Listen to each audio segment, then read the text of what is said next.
Hello, and welcome to episode 13 of the Neurospiritual Awakening with Dr. Val.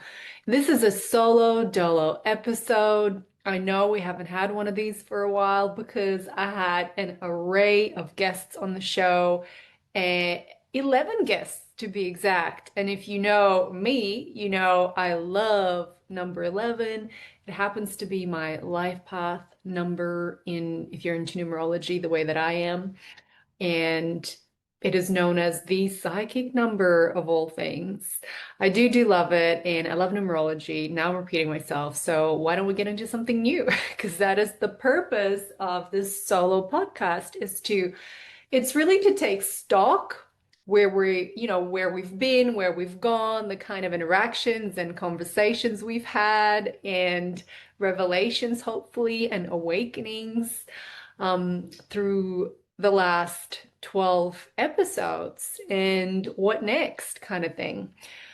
So I do want to acknowledge that this is episode 13, and when I started this thing, I really didn't have a clue how it was going to go, where it was going to go, how long it was going to last, but here we are at episode 13. So I'm pretty thrilled. And if I'm not mistaken, I think 13 is the number of the divine feminine. All right, so that's just perfect, perfect, perfect. I do want to reiterate or revisit a couple of themes or kinds of awakenings that we have seen thus far from the people and the conversations that we've had.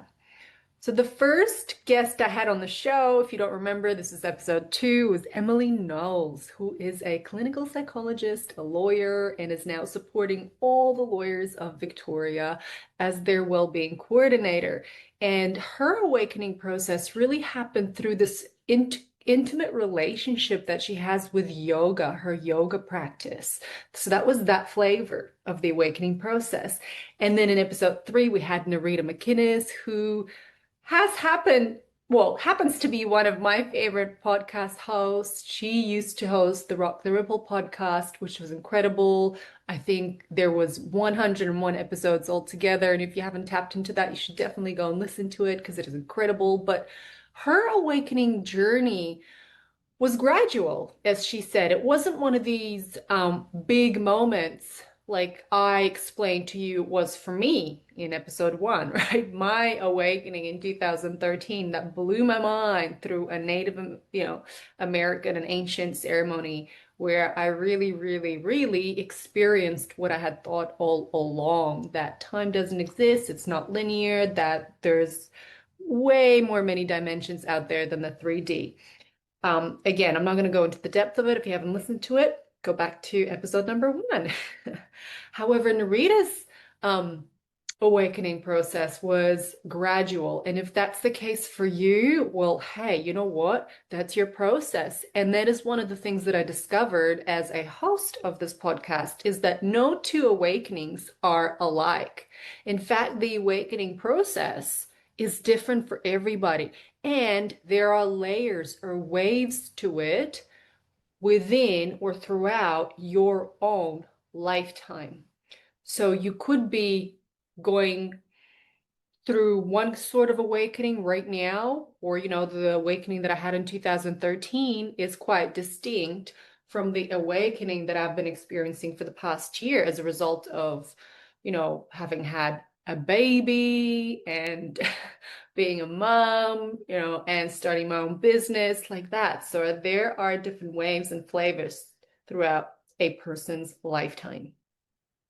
Nonetheless, let's go back to our guests and their awakenings. Then we had the amazing Stasha Jeanette, who is a very gifted psychic, and actually she doesn't want to be called that.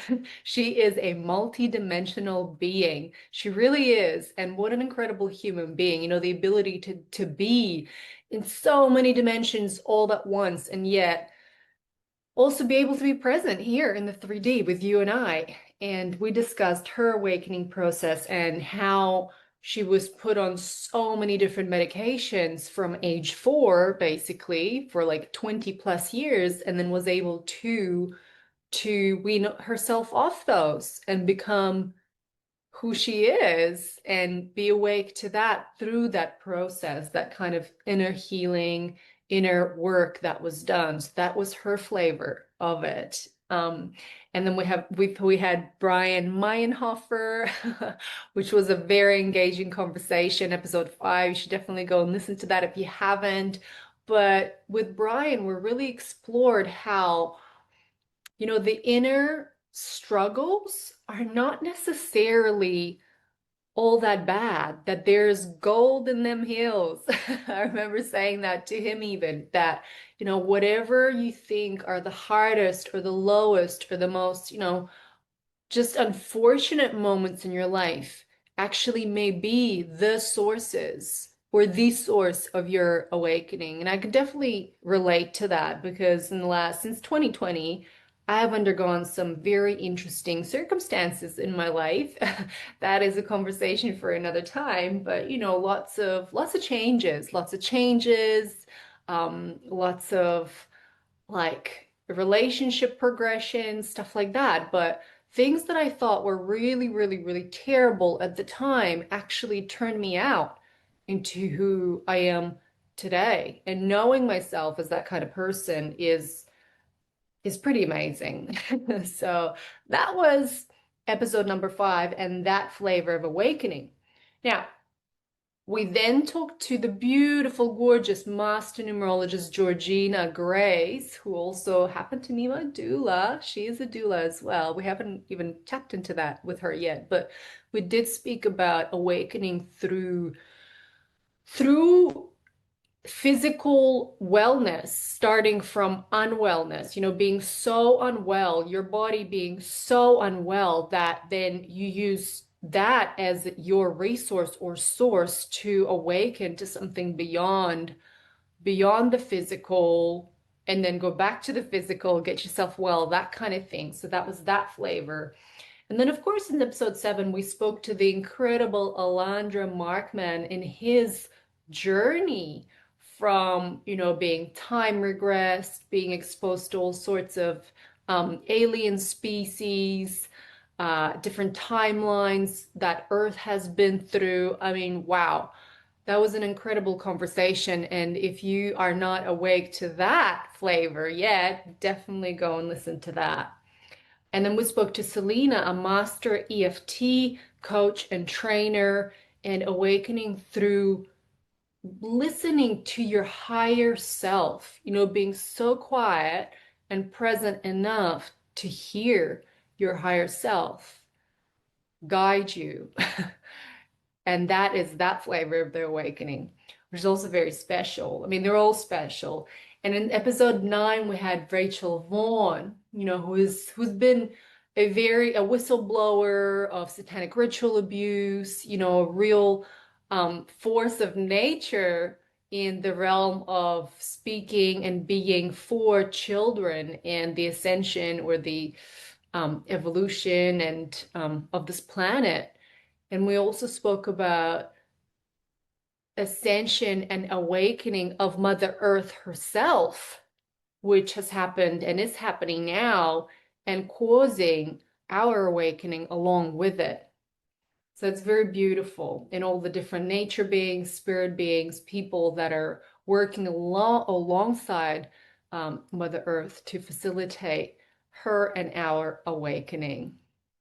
And then we had the beautiful Brittany Medrano in episode 10, who let us in on the twin flame connection and awakening through the twin flame connection, or to that type of awakening, which not all souls have the opportunity to do, but some old souls, have chosen to incarnate in 2 bodies. And if you happen to be one of those, then you maybe or have or will go through that kind of awakening. Again, if you're really curious about it, definitely go and listen to episode 10. And then in episode 11, we had clinical psychologist who's turned into a intuitive psychologist, Dr. Daniel Atkins, and his awakening from being, a clinical psychologist to all of a sudden being awakened to all these intuitive gifts, mediumship, and running with that rather than suppressing or turning away from it, but literally running with that in service of the people he works with, and, the children that are coming in and the world as a whole. And of course, in episode number 12, we spoke to the gorgeous Kimia, who gave us hands-on examples of neuroplasticity at play and her awakening process through the spiritual practice, practicing the mantras, literally rewiring her brain to alter her reality and awakening to that, oh my goodness, if I can connect, my mind, my body to everything around me, I can mold and shape my reality. So that is just incredible. And that's where we're at now, my friends. So that is where we're at. We're at. Believe it or not, only, a dozen episodes and we've come thus far. I can't believe it. I'm excited. I'm excited for what's yet to come as well, and the kind of people that are going to reveal their awakenings to us, with us, for us.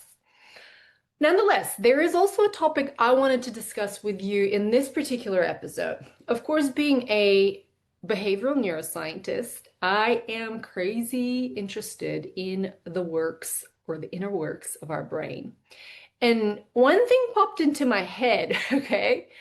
Ideas come to me, right? Ideas come to me if you're into human design, which I'll have a human design expert on the show soon, but I've got an open, mind center. It is absolutely blank, meaning ideas just kind of zap into my head.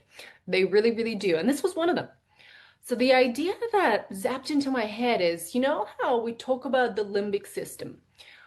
And if you don't know what the limbic system is, well, let me tell you. So the limbic system is an interconnected circuit of brain areas in your brain, such as the amygdala, the hippocampus, the prefrontal cortex, amongst others. But it is a bunch of interconnected regions that, when they communicate with one another, can produce behaviors and is responsible or are responsible for behaviors like survival, fear-related behavior, anxiety-related behavior, as well as emotions like love. I don't know if you can call love an emotion, but there's definitely an array of emotions that come with the phenomenon of love. And if you didn't know, now you know. The limbic system is responsible for those emotions that you feel when you're in love. And this is the thing I wanted to point out. Most of the time, and I'm guilty of this, we speak of the limbic system as this survival mechanism. Yeah, our limbic system is running the show, we say. And I've said this, I've said this in documentaries, I've said this in podcasts, and it is the case. Our limbic system is our go-to survival mechanism. Yeah, it is a very prehistoric system. It's been there throughout evolution, across species, across time, and it's really there so that we do survive, so we can detect potential threats and then overcome them and survive. And I think in this day and age, we have had enough of that flavor of lifestyle, if you will. We have had enough survival. Yeah. I mean, I'm really grateful for the limbic system that's allowed me to survive thus far, but I actually have enjoyed my life outside of outside of surviving it. And I'm hoping you have as well. Those moments where you're safe, connected, or, under the experience of being loved or love someone. Yeah, I do prefer that experience to the survival experience. But that's just me. All right.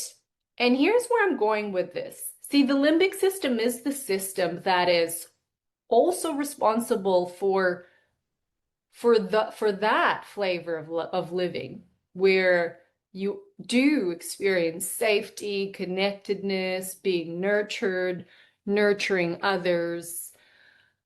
Um, Being in love, I keep saying it, but it's a big one, right?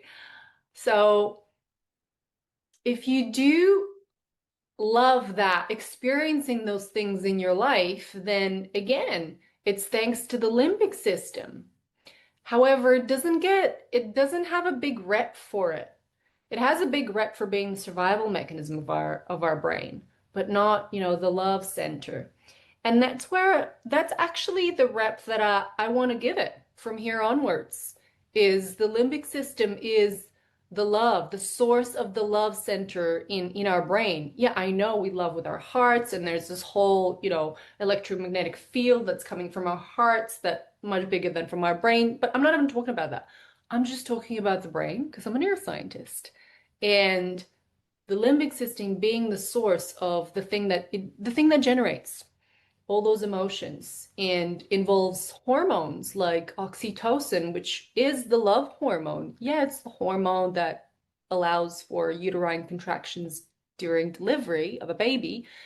And it is also the love hormone. You feel love for your children, your siblings, your significant other, your parents, your grandparents, your friends, other people, your community. That is allowed for by the limbic system. So let's give it that rep. And an extra layer to that, of course, is neuroplasticity. You know that I am obsessed with neuroplasticity. I have a whole course that I run that's called Neuroplasticity and Epigenetics 101. So neuroplasticity is the capacity of your brain to rewire itself based on new experiences. So if we've had the predominant experience of threat, where we've survived our entire lifetimes and we've used our limbic system for that, of course, that is the go-to neural pathway of our brain. Now, if the beauty of neuroplasticity is that you can learn new behaviors and make those behaviors the go-to pathways and behaviors in your brain. So if you now switch gears and train your brain to utilize the limbic system for love, connection, positive social interaction, safety, then that will be the go-to pathway in your brain, and hence the experience that is elicited as a result of it. Now, don't worry, it's not like you're going to become immune to threat or just like, not be able to recognize it. Now, the limbic system will always recognize threat. That's what it's geared for, as well as love. But what I'm saying is, let's train it. Let's train it. Or at least in my brain, that's what I'm doing. I'm training it to take on the pathway of connection, safety, love, positive social interaction. And how you do that, again, that's up to you. Engage in more of those behaviors.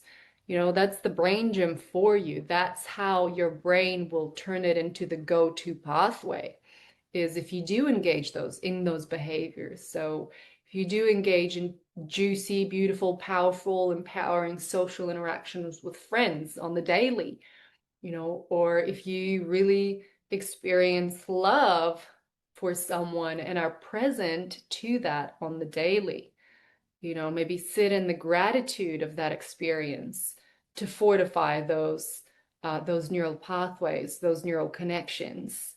Yeah. So that's what I wanted to explore and put out there to you today. That's the idea that I got.